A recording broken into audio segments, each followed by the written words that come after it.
Stop blaming your age. If you are 70 or 80 years old and you have been told by your doctor, your children, or even your own reflection that forgetting where you put your glasses, feeling mentally foggy in the morning, or experiencing a general lack of physical confidence is just a normal, inevitable part of getting older, someone has sold you a massive, dangerous lie. The medical industry is comfortable with you believing that decline is your destiny.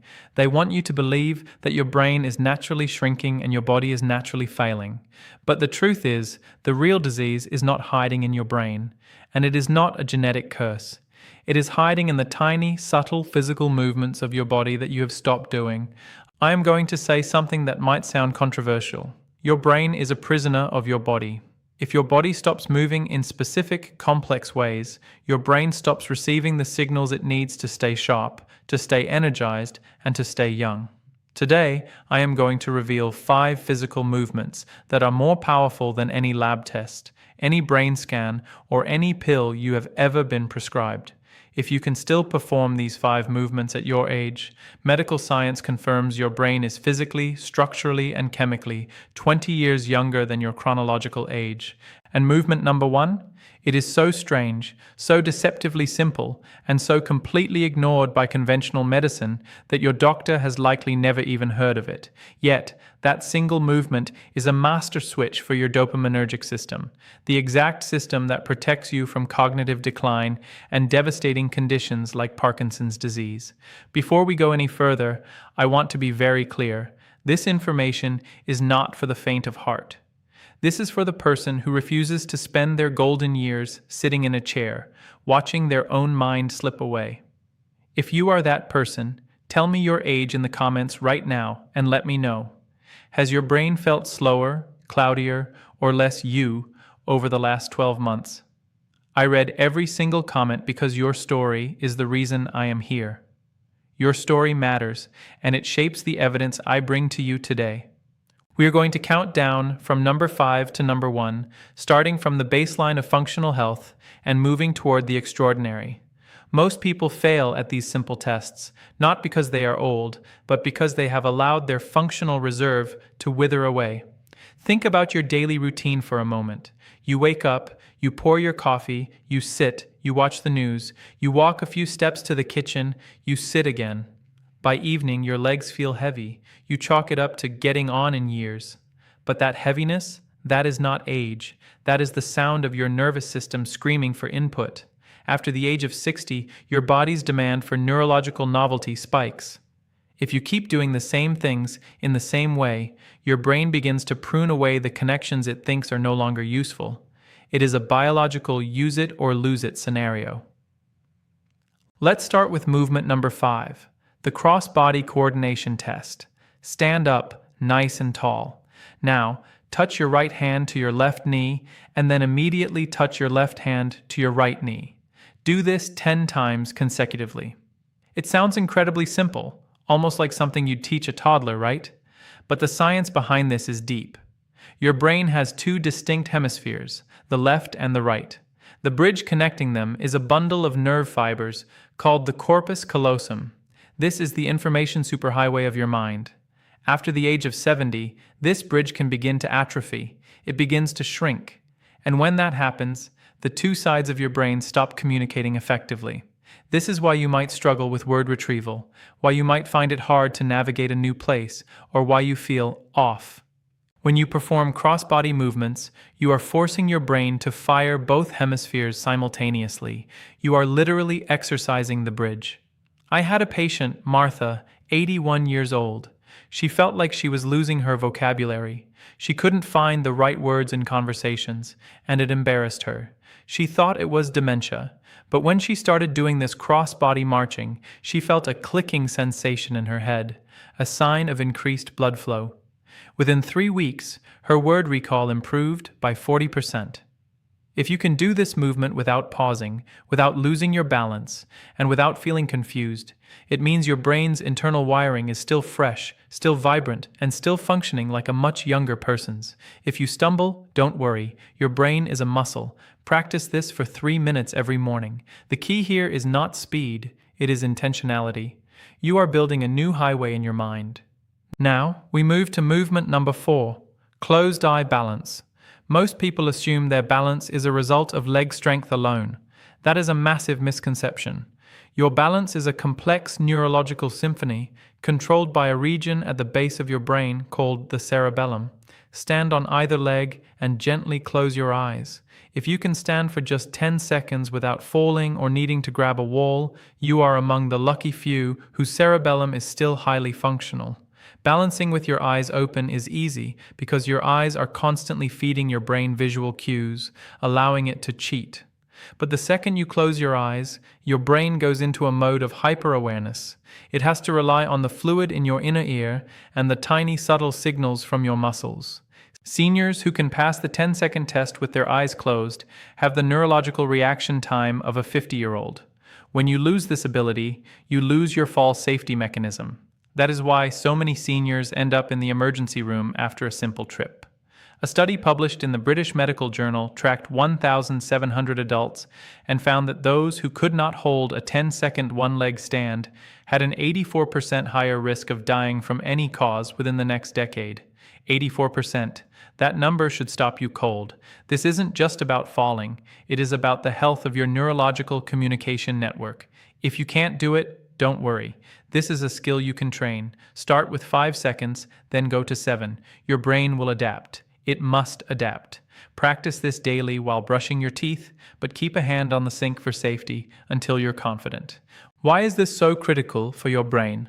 Because when your body is uncertain about its position in space, it triggers a massive alert response in the amygdala, the brain's fear center. When you live your life constantly on alert, you are keeping your cortisol levels chronically elevated. Chronic cortisol is toxic to the hippocampus, the memory center of your brain. By training your balance, you are actually lowering your brain's stress load. You are creating a state of calm confidence, not just in your legs, but in your neural pathways. This is the foundation. Without this, everything else is just guesswork. Are you ready to see how the next movements push you into the rare gem category? We have already established the baseline with coordination and balance. If you have been practicing movements 5 and 4, you are already ahead of the vast majority of people your age. But now, we enter the territory of the functional reserve, the threshold that determines whether you spend your later years exploring the world or sitting in a recliner. Let's move to movement number 3, dual task walking. Start walking in a straight line, and as you walk, begin counting backward from 100 out loud, subtracting by 7, 100, 93, 86, 79, and so on. I had a patient named David. He was 76 and terrified that he was developing early-stage dementia because he kept forgetting his keys and his appointments. When I asked him to count backward while walking, he froze on the 3rd step. He literally couldn't speak and walk at the same time. This is not a memory issue. This is a processing power issue. The part of your brain that coordinates walking and the part that handles complex calculations are both located in the prefrontal cortex, your executive command center. As the brain ages, it struggles to do 2 complex things at once. This is cognitive overload. If you can walk and calculate this math simultaneously without stumbling, your executive center is fully active. You are not declining. You are maintaining your functional reserve. This is the difference between living an independent life and becoming dependent on others. Why does this work? Because it requires your brain to allocate resources across different regions simultaneously. It's the ultimate stress test for your mind. If you find yourself stopping when you talk to someone while walking, it's a warning sign. Your brain is telling you it's overloaded. Don't ignore it. Start by walking and simply naming colors you see, then move to counting by 2s, and finally, the full 100-7 test. This isn't just exercise, this is brain maintenance at the highest level. Now, we must talk about the physics of aging, specifically how your body interacts with gravity and ground reaction forces. Movement number 2 is rising from the floor without using your hands. This single movement could be a matter of life and death. Sit cross-legged on the floor, and then try to stand back up without holding onto anything and without letting your hands or knees touch the ground. This is not just a standard exercise, it is a profound neurological challenge. A massive study in the European Journal of Preventive Cardiology revealed that adults over 65 who can rise from the floor without support are 5 times more likely to survive the next decade than those who cannot. Why? Because this movement forces your brain to send a massive coordinated signal to your muscles, bones, and central nervous system all at once. It requires the integration of spatial awareness, explosive muscle fiber recruitment, and core stability. It is the ultimate test of neurological power and fluidity. When you are on the floor, your brain must compute the center of gravity, the distance of the limbs, and the timing of the muscle engagement. Think of it as a masterclass in proprioception, the awareness of your body in space. If you are struggling, don't be discouraged. Start by placing a chair nearby for safety, then gradually reduce your reliance on it. Every time you struggle to get up, you are challenging your brain to create new pathways. This is the essence of neuroplasticity, the brain's ability to rewire itself based on the demands you place upon it. But let's get deeper into the science of what is happening inside your muscles during these movements. We often talk about strength as if it's just about lifting heavy objects. But for seniors, strength is about contractile velocity, the speed at which your brain can tell a muscle to tighten. As we age, we lose our fast-twitch muscle fibers much faster than our slow-twitch fibers. These fast-twitch fibers are the ones that save you when you trip on a rug or stumble on a curb. They are your biological emergency brakes. When you do the rising from the floor movement, you are forcing these fibers to wake up. You are demanding an explosive output that sedentary living simply never asks for. I've seen patients who were convinced they had weak knees, but after a few weeks of controlled floor-based movement, they realized their knees weren't weak, they were just unconditioned.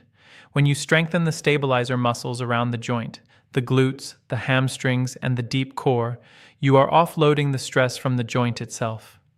This is why many of my patients report that their knee pain disappears once they actually start moving more rather than less.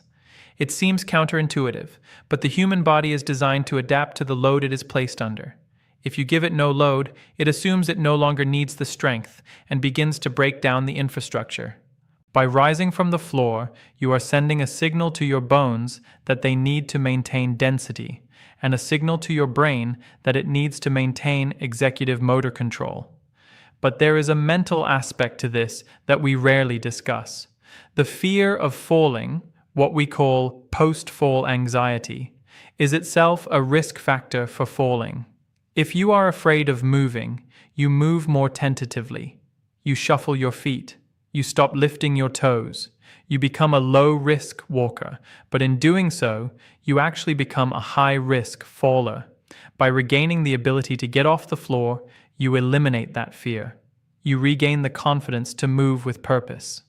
When you walk with purpose, you lift your feet, your stride lengthens, and your heart has to work harder to pump blood to your legs, which, in turn, strengthens your cardiovascular system. It is a virtuous cycle, the polar opposite of the deconditioning spiral that leads so many seniors into nursing homes. You see, the medical establishment spends billions trying to fix the effects of aging, the broken hips, the high blood pressure, the memory loss. But we spend pennies on the causes. The cause is often a systemic lack of physical complexity in our daily lives. We sit in chairs that support our backs, we drive cars that take the load off our legs, and we use tools that reduce our need to reach, pull, or balance. We have optimized ourselves into a state of physical frailty. To reverse this, we don't need a new medication. We need to reintroduce complexity. We need to challenge the system. We are not just talking about exercises here. We are talking about reclaiming the biological birthright of a healthy human being, the ability to move, to balance, and to adapt. Before we move to the final movement, which is the most mysterious and the most powerful tool in your arsenal, I want you to take a moment to assess how you are feeling. Are your legs feeling a bit warmer? Is your heart rate slightly elevated? Good. That is the feeling of your systems coming back online. That is the feeling of your brain saying, I am still here. Are you ready to learn the final movement, the one that acts as a master key for your dopaminergic system, and then understand how to integrate all of this into a permanent lifestyle? We have reached the pinnacle. We have covered coordination, balance, dual tasking, and the explosive power of floor-to-stand transitions. Now, we arrive at movement number 1, which is the most crucial and the strangest of all. It is called the rhythmic finger tap. Place both hands flat on a table. Now, tap the fingers of your right hand on the table like a ticking clock. Tick, tick, tick. At the exact same time, tap the fingers of your left hand twice as fast. So, for every one tap of your right hand, your left hand taps twice. Try to keep this up for 30 seconds. It sounds like a child's game, but your brain is absolutely on fire while you do this. This movement directly targets your brain's dopaminergic system. Dopamine is not just the feel-good chemical, it is the chemical of motivation, anticipation, and motor control. It is the network of neurons that fire when you plan for the future, when you learn something new, and when you move with precision.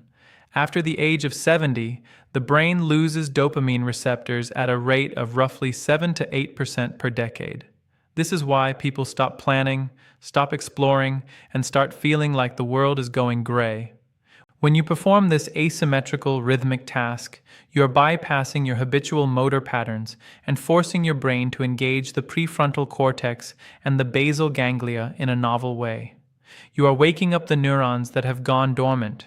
If you can hold this rhythm without getting confused, congratulations, your brain is chemically and physically as robust as someone in their 50s. This is the rare gem status we are aiming for. Now, I want to talk to you about the reversal strategy. Many people believe that once these physical abilities start to decline, it's a one-way street. That is objectively false. Through a process called neurogenesis, your brain can actually grow new neurons, even in your 70s and 80s. But these new neurons need a home. They need the right environment to flourish. This is where your lifestyle integration comes in. First, consider the novelty protocol. Your brain craves newness. Doing the same crossword puzzle every day is not brain training. It is brain maintenance, and that is not enough. You need to learn something new. Learn a new language, pick up an instrument, or change the route you walk every day. Novelty triggers a release of BDNF, brain-derived neurotrophic factor, which acts like fertilizer for your brain cells. Think of BDNF as Miracle-Gro for your neural tissue. Every time you step out of your comfort zone, even by something as simple as using your non-dominant hand to brush your teeth, you are triggering this release. Second, let's address the silent killer, chronic inflammation. Your brain cannot thrive in an inflamed environment. If your diet is high in processed sugars, your brain is literally on fire. This inflammation clouds your thinking, disrupts your sleep, and accelerates the aging of your neural tissues. You must prioritize anti-inflammatory inputs, omega-3 fatty acids, leafy greens, and spices like turmeric. These aren't just diet tips.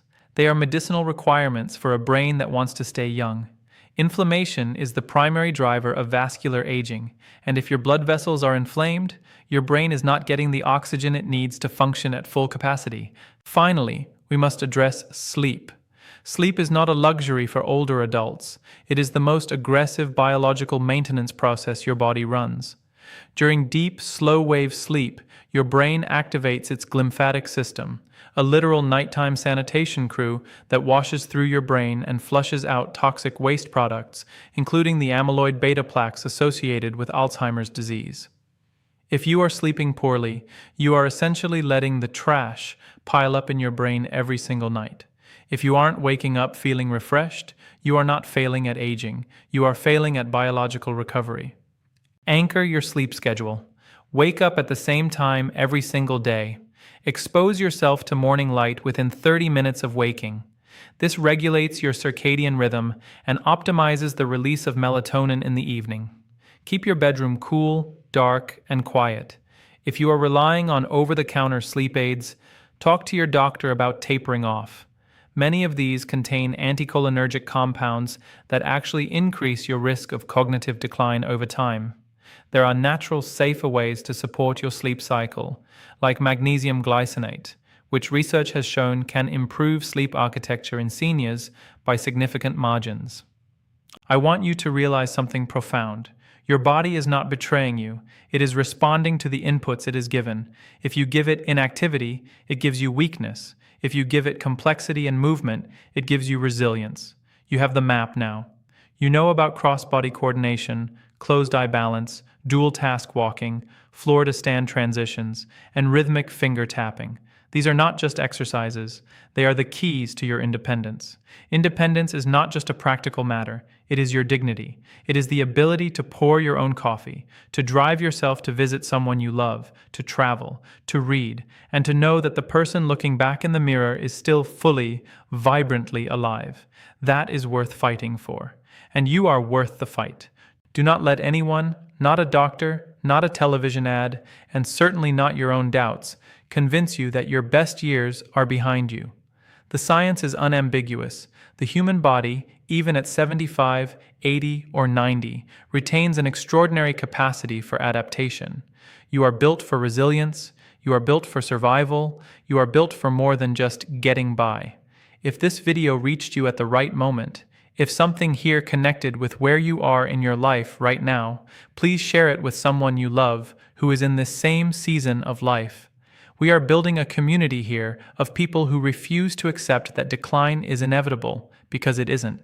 Subscribe to this channel, turn on the notifications, and join us in this mission to live fully at every age. Before you go, I have one final challenge for you. Leave a comment below and tell me, which of these 5 movements were you able to do today, and which one will you work on this week?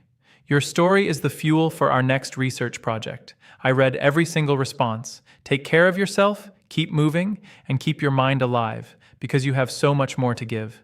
I will see you in the next one. Stay strong, stay sharp, and above all, keep fighting for your independence. Your future self is waiting for you to make the right choice today. The window of opportunity is always open, but you have to be the one to walk through it. I believe in your capacity to change. Now go out there and prove to yourself exactly how capable you really are. See you in the next video.